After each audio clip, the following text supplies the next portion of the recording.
when you first heard it, you were like, come on, that's conspiracy. Because, I mean, who names something Agenda 21?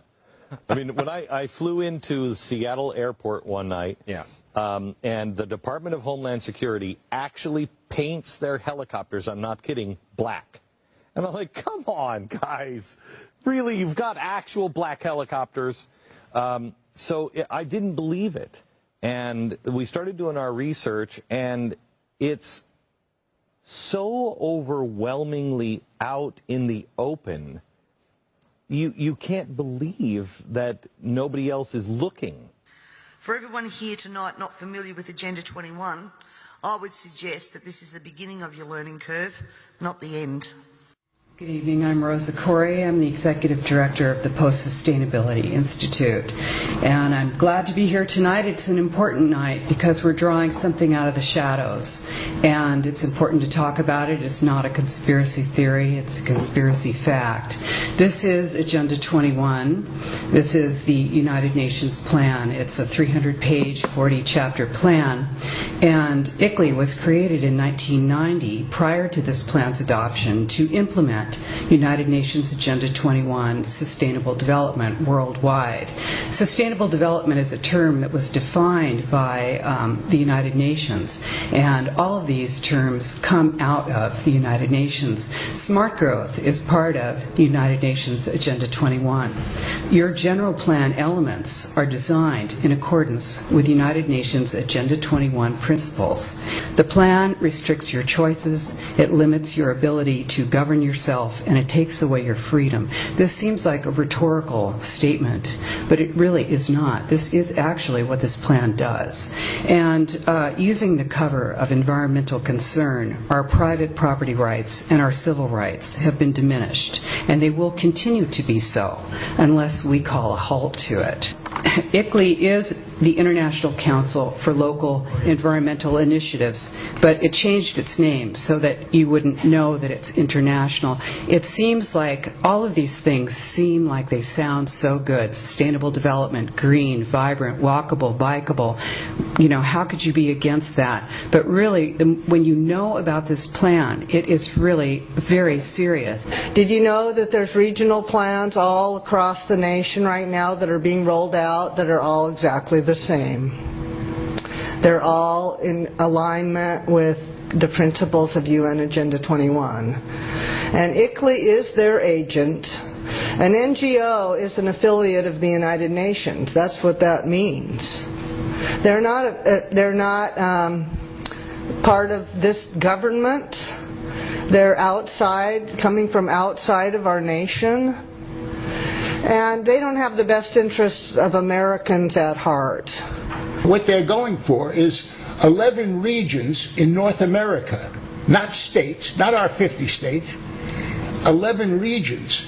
They will be appointing people to do the planning and the running and the operation of those regions through the United Nations. The International Council of Local Environment is an oxymoron to me. What does the International Council have to do with our local environment? On the ICLEI website, it says 200 local governments from 43 countries convened at our inaugural conference, the World Congress of Local Governments for Sustainable Future at the United Nations in New York. I think there's a connection. Wouldn't you agree, Mr. Mora? I am patently against ICLEI and Agenda 21, and I urge the city, as a resident, to withdraw your membership. That's not to say give up your green programs. That's not to say give up striving to have a better environment. But disconnect from this organization. It is not good, folks. This isn't about green. Green is just the guise. Green is just the guise until we open our eyes and realize that control is how the people that you're working for really roll. Here is the Local Agenda Planning Guide, ICLEI. Local Agenda Planning Guide, ICLEI. If you open this up, it's from Maurice Strong. It talks about the United Nations. It talks about Agenda 21. This is it. You cannot deny that they are not connected. Neither the United States Congress nor the American people have voted for Agenda 21's implementation. They are there to indoctrinate people on the local level and bring it up through the state until it's a reality. And these people are all here tonight because they sense the same jeopardy. I hope that you understand this is bigger than all your tree questions and your trash proposals or anything else. Former President of the United States, George Bush Sr. said, effective execution of Agenda 21 will require a profound reorientation of human society, unlike anything the world has ever experienced. A major shift in the priorities of both governments and individuals, and an unprecedented redeployment of human and financial resources. Dixie Ray, former Washington State Governor and Assistant Secretary for Oceans and International Environmental and Scientific Affairs, stated, Agenda 21 seeks to establish a mechanism for transferring the wealth from citizens to the third world. Fear of environmental crisis would be used to create a world government and UN central direction. This segment of our society, who fear one world government and UN invasion, through which our individual freedoms will be stripped away, would actively work to defeat any elected official who joined the conspiracy by undertaking Agenda 21. So we will call our process something else. We will call it comprehensive planning or growth management or smart growth. We ended up with sustainable development.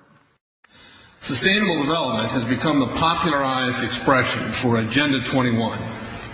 Agenda 21 is the 1992 United Nations Rio Declaration on the Environment and Development. It is the agenda for the 21st century you're living in today. For a brave new world where everything that you cherished and held true will no longer exist.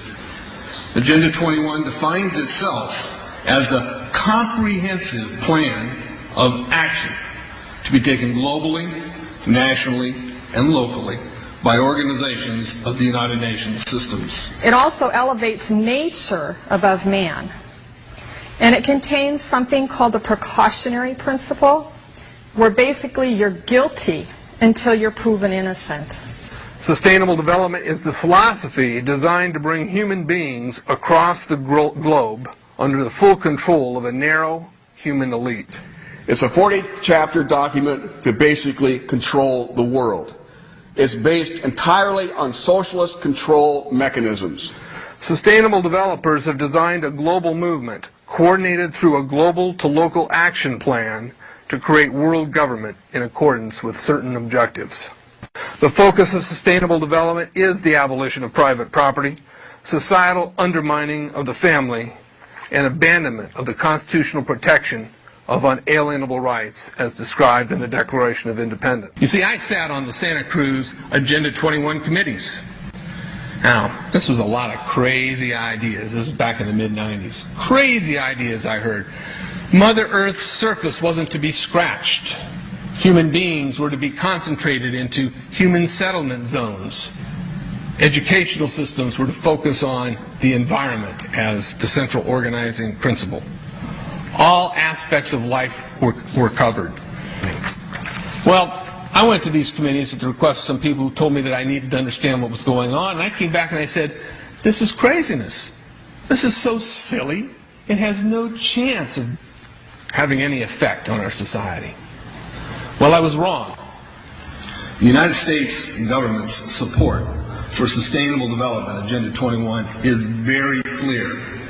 In 1992, while the Rio Conference was going on, George Bush, then president, was there where he executed the Agenda 21 protocols on behalf of the United States and brought it back to Washington, D.C. Within a year, Bill Clinton, by executive order, no congressional review, established the President's Council for Sustainable Development. In Santa Cruz, we've got a 2-lane freeway system. We need 4, but what we're getting is hundreds of millions of dollars of federal money to take a dilapidated rail line that Southern Pacific wants to put in the hands of somebody else so that a commuter line can be built along the railroad track. That'll be followed by 14-story buildings where people will live and stack them and pack them units, where developers, or so-called sustainable developers, will build these high-rises with federal dollars. It's a partnership between selected developers building this new world order and the government using the American taxpayer dollars in order to do it. This is a map of the Wildlands Project. To explain the map, the red are areas that are to be off limits to human beings. No resource development, no human activity. If you live there, you won't. Coming up, if you don't live in a major metro area, you might want to pack your bags. Years ago, moving to the suburbs was a sign that you were making a better life for yourself and your family. But our next guest details a government report suggesting there may be a long-term plan to change all that for you. The effort to, quote, Manhattanize America. You live in the suburbs, don't get too comfy. Our next guest says the Obama administration has plans to push Americans slowly but surely out of the burbs and into the big cities as a means to, quote, spread the wealth around. The yellow areas are the areas for major control of all human activity. If you live there, you won't. The black areas, the black dots, are the smart growth zones. That's where human beings are to be stacked and packed in small living units along rail tracks. Notice, the barbed wire faces in, not out. All right, we're going to go ahead and get out here. Take a look at this a little closer. Stick with me. Okay.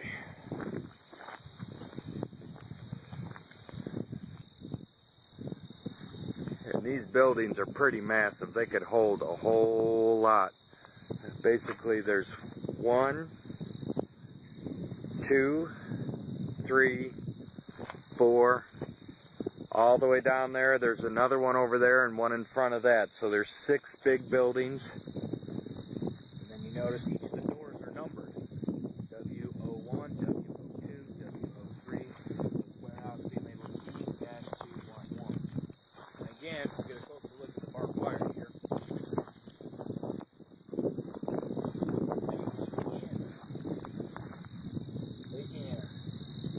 You can see the railroad tracks that go on the sides of all the buildings. And it's pretty much been covered by a lot of people. You see the sign out there, hopefully, that says Homeland Security for the T-Don Hutto Residential Center. And so there it is. It's been designated as a FEMA camp in time of civil unrest or declared emergency. A stockpile of military vehicles were recently discovered occupying a secluded commercial property on the outskirts of Las Vegas, at the address of 5750 Sky Point Drive. It doesn't seem as if the Humvees and other military-grade vehicles are for sale, even though they are stationed at a former car dealership that has been stripped of its business logo and signs. It would appear as if the equipment is deliberately being hidden from the public on this secluded property surrounded by barbed wire fences. The front of the building, which can be seen while driving north on Interstate 95 while departing from Vegas, is littered with pedestrian vehicles. After closer investigation, it was clear that the former United Dodge dealership is some sort of military station, judging from the soldiers on the property all dressed and outfitted in army fatigues. However, there is no clear indication or signage posted certifying that it is a United States military base. One 18-year-old boy named Jonathan, who lives in the area, proclaimed the military has been there for 6 months now. His friends added, "We think it's a secret undercover operation or military base." Charlotte Iserby, I owe you an apology. I did not believe for the longest time it was a deliberate dumbing down. I thought the dumbing down was a natural consequence of a bad idea. Folks, it's deliberate. It's deliberate. The sustainable globalist goal is the orchestration of a planned fall of American principles, values, and lifestyles. The effect on the average American will be devastating. With modernizing technology, the ordinary person will live without independence, privacy, or substantive rights. This government has been working overtime to take away our rights to common law through many pieces of legislation. Common law is what guarantees us an ability to correct injustices. This coming year, I promise you, you will also hear debate over a number of pieces of legislation that will further erode our common law rights. And you have to get behind me on this, ladies and gentlemen, to stop this from going through. As Agenda 21 became more and more apparent to me, I began using the line in Parliament that government was now declaring war on its own citizens. And that goes back as far as 2008. This, of course, led me to being labelled a conspiracy theorist.